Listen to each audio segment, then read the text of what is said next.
Terima kasih Pak SBY sudah memberiku perawatan gratis di Rumah Sakit Jiwa Amino Gondohutomo. Terima kasih banyak untuk Pak Joko Widodo yang sudah membiayai hidupku dan anak-anakku.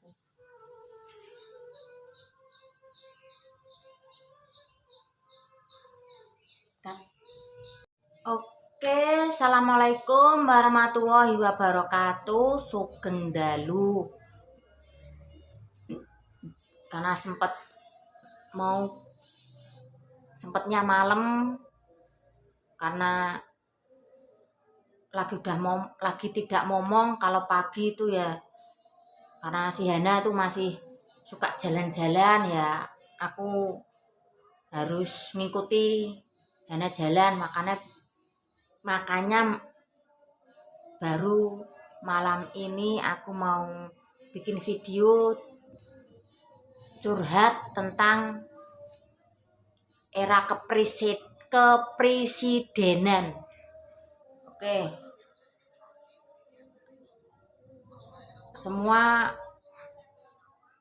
Menurut aku ya, semua presiden tuh sudah berjuang, sudah berusaha demi rakyatnya. Tapi kan juga pola pikir orang kan masing-masing. Ini aku hanya curhat di era kepresidenan Bapak SBY atau Bapak Susilo Bambang Yudhoyono, dan di era sekarang yaitu Bapak Insinyur Joko Widodo.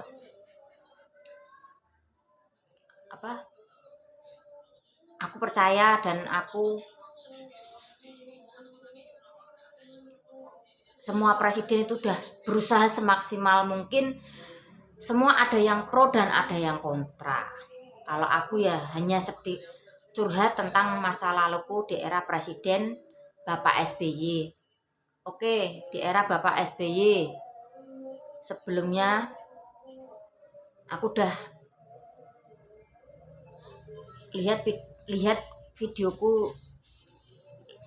perlihatkan videoku di awal tadi ya emang itu kenyataannya.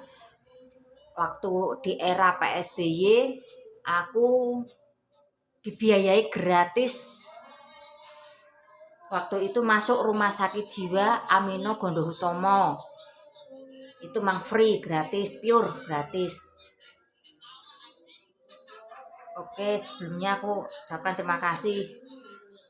Dan waktu itu kan Pak SBY itu mengucurkan dana BLT, bantuan langsung tunai. Kira-kira tahun berapa itu ya? Ya saya kurang paham ya, agak sedikit lupa. Kalau aku tuh mengingat terlalu jauh, itu agak pusing kepalaku. Ya aku bicara waktu ingatanku kembali, aku curhat di videoku kali ini ya. Semoga menjadi inspirasi kalian dalam hidup itu tetap semangat. Ya meski keluarga kalian ada yang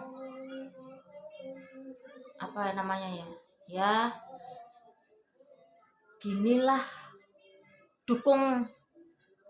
tetap dukung, tetap beri semangat, tetap diberi perhatian, jangan dikucilkan. Nah, kembali lagi BLT tadi ya, bantuan langsung tunai. Oke, waktu itu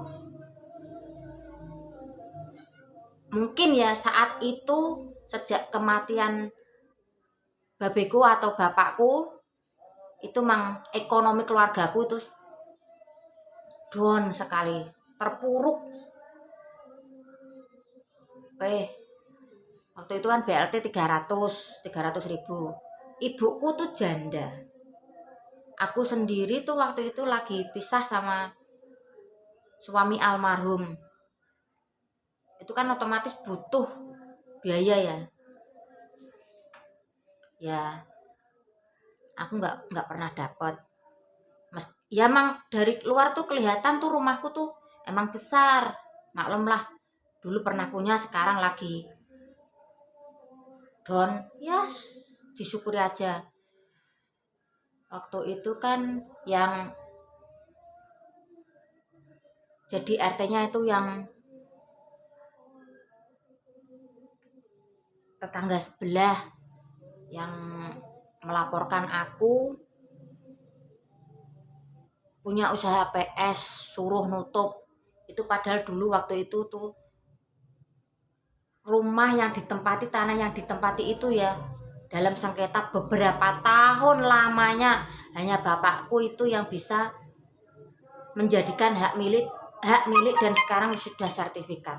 Tapi balasannya apa? Emang waktu itu aku sangat butuh sekali, meski hanya 300.000 ya. Ibuku tuh ART, aku sendiri bekerja di garmen. Waktu itu aku hanya naik apa? Yamaha 80 warna hitam. Kalau kalian belum tahu Yamaha 80 itu seperti apa, cari di Google. Nah, itu pun ya dipinjemi sama omku sebelah itu.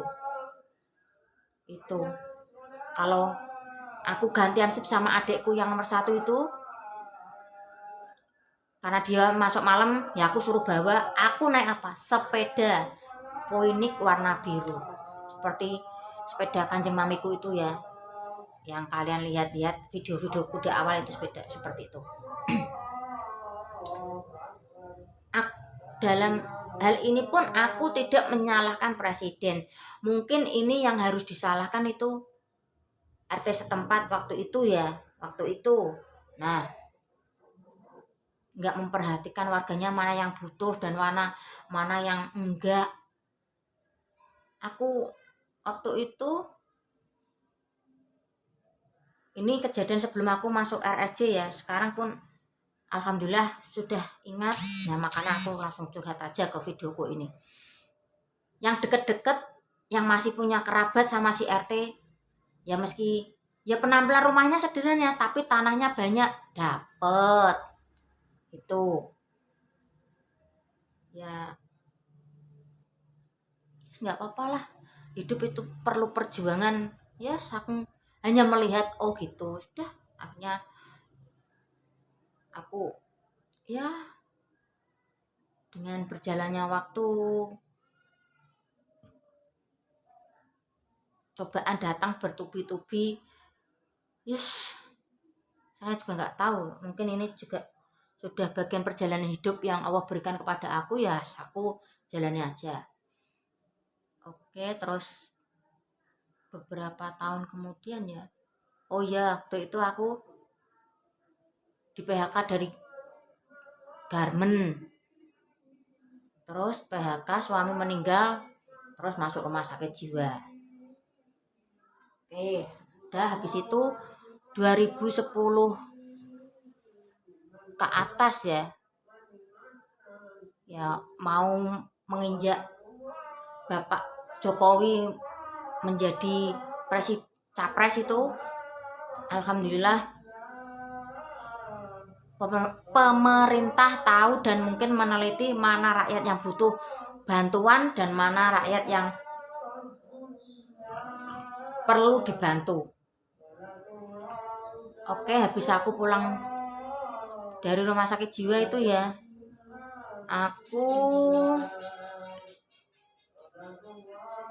pekerjaan pertamaku itu ngomong keponakanku, yaitu Windy, anak adikku yang nomor 1.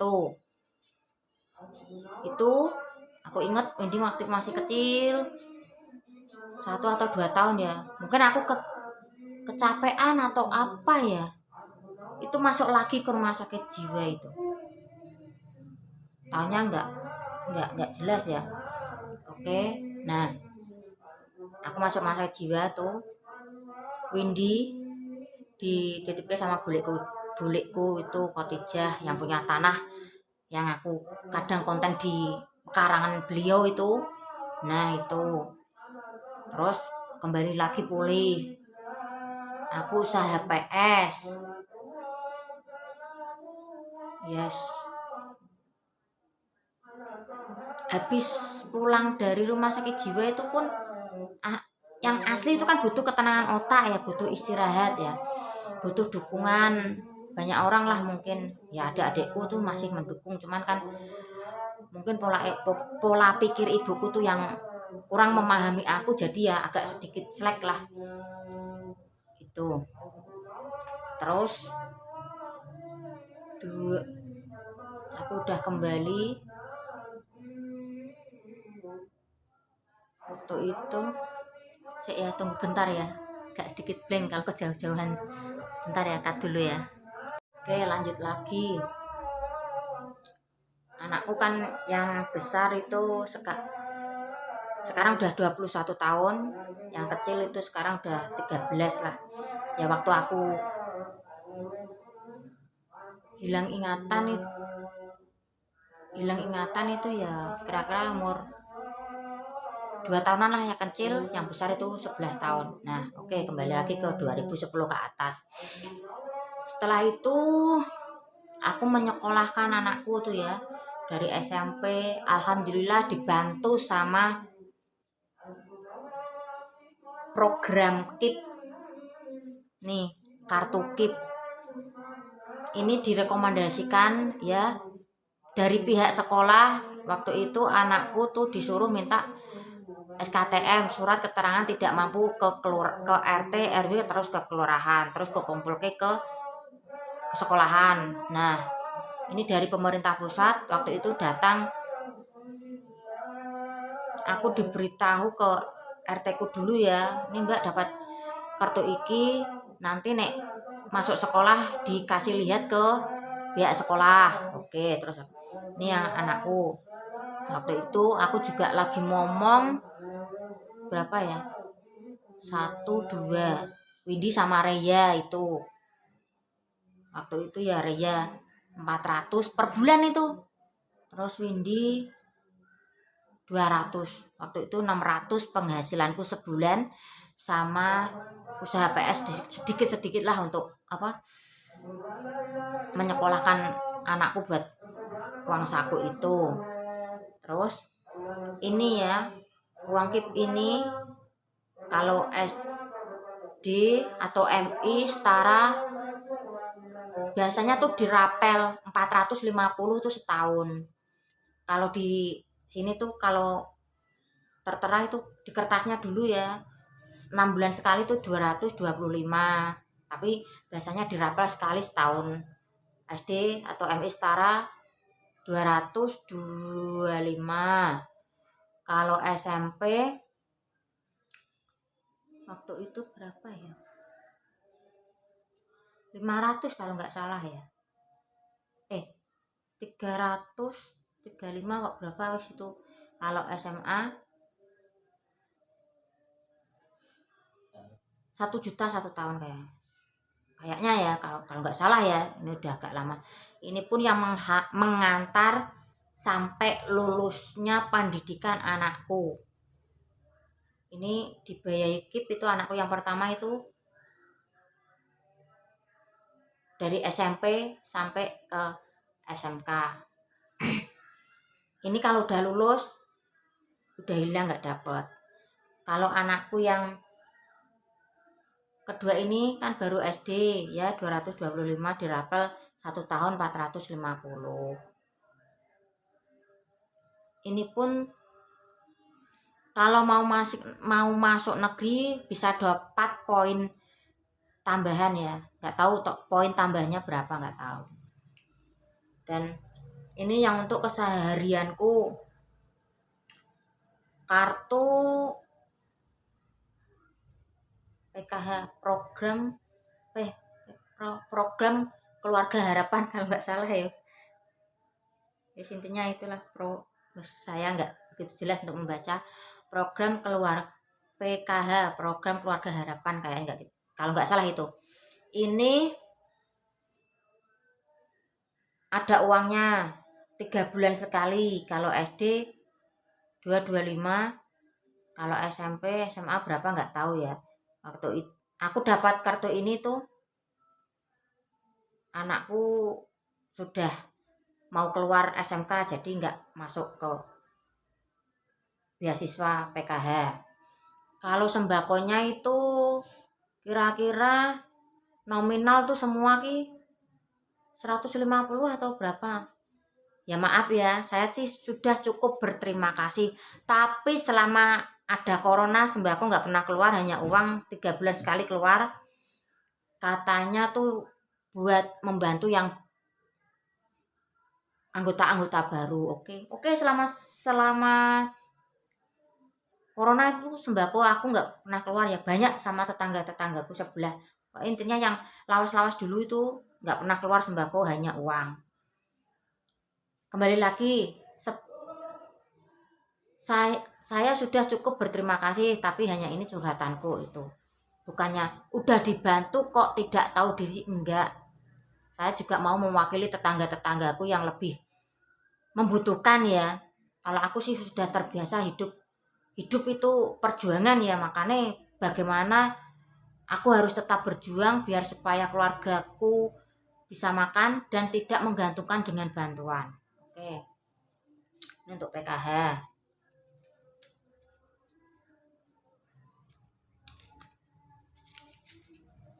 Dan ini KIS, Kartu Indonesia Sehat ya.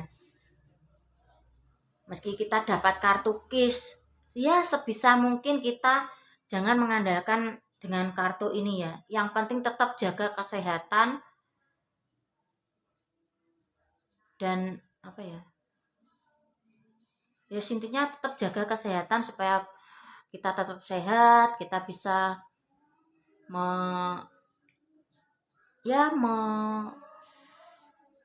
menyekolahkan anak kita setinggi mungkin, bismillah, dan bisa ya intinya bisa nyawang anak-anak lah itu. Terus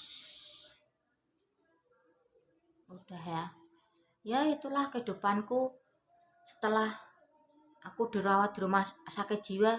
Terkadang itu dapat santunan anak yatim, dan itu pun yang paling menyedihkan kalau aku dapat santunan janda dan anak yatim. Ya nggak apa-apa, itulah bagian dari perjalanan hidup yang harus kita lewati. Terkadang dalam hati kecilku tuh gini, ayo dulu tuh aku anak orang kaya, sekarang nggak punya, malah disantuni pula. Itu, tapi ya aku balik lagi, bismillah, semoga aku jadi orang sukses, kelak aku bisa memberi dan membantu orang-orang yang dulu membantu aku selagi aku masih masa pemulihan dan ekonomiku lagi terpuruk. Ya itu yang membuat aku semangat dan membuat aku tetap fokus ke depan supaya aku bisa berhasil mewujudkan impianku ini ya, yaitu ya membuat orang yang sayang sama aku, yang baik sama aku, yang dulu pernah membantu aku berusaha untuk membalasnya kelak gitu. Ya itulah masalah ya, mungkin nggak masalah ya, ujian dari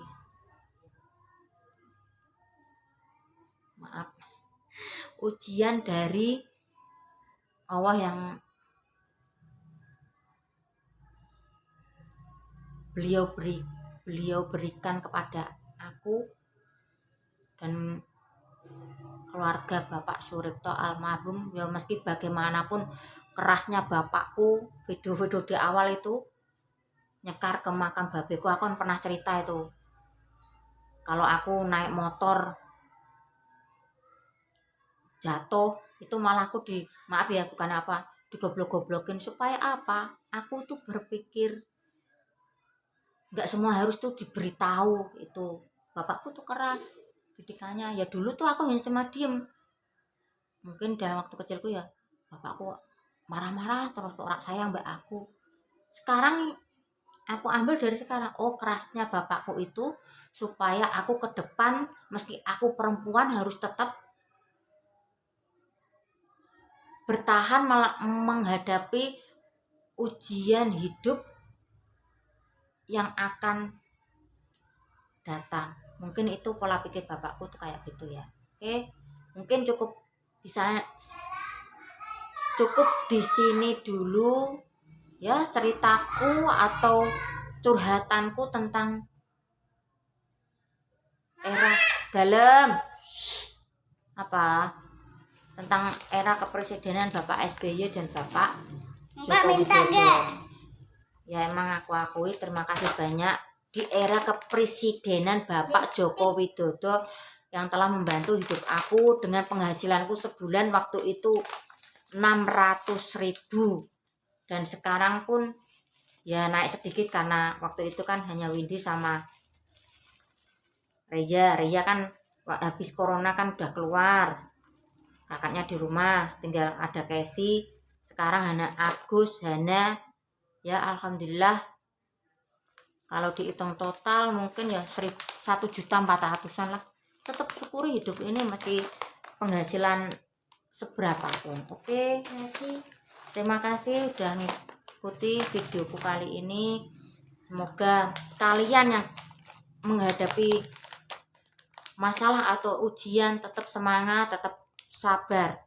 Wassalamualaikum warahmatullahi wabarakatuh.